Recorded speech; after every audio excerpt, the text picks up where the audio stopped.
Hi folks, Dave here. Next question comes from Marilyn, and here it is off of Facebook. I heard that you aren't raising campaign funds, but will use the money you make off of selling orange teas, etc. Do you think there'll be enough money for your campaign? Feingold has a lot of gold in his war chest. Yikes. I agree with that. Why should we vote for you and not Terrence Wall? Okay, well, Marilyn, there's a lot of parts to your question there. The bottom line is we are still raising funds. We are selling t-shirts, that's true, but we made a conscious decision not to use any of our volunteer time to set up big fundraiser events, because what we found in the past is those events typically take a lot of time, and time to volunteers is a very important part of our capital. They also usually don't have the same payoff that you'd like them to have, particularly in a recession when it's hard to get people who are just having a hard time feeding their family and paying their bills come to a fundraiser.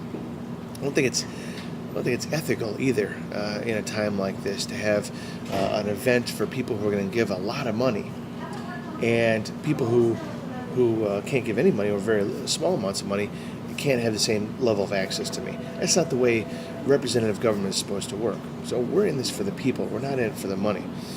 Just as in life, in politics, you can't serve two masters. You can either serve money or the people. We've chosen to serve the people.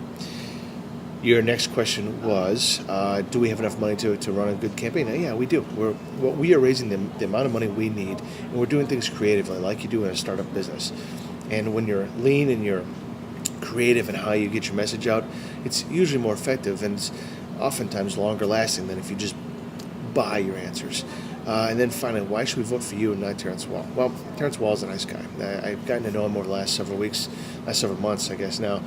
But we do take two fundamentally different approaches to this campaign. He's taking a very traditional approach and running things in a very traditional manner. We are, to put it very simply, a grassroots campaign, and we're gathering grassroots supporters and volunteers faster than we can put them to work right now. So that's a really good problem to have.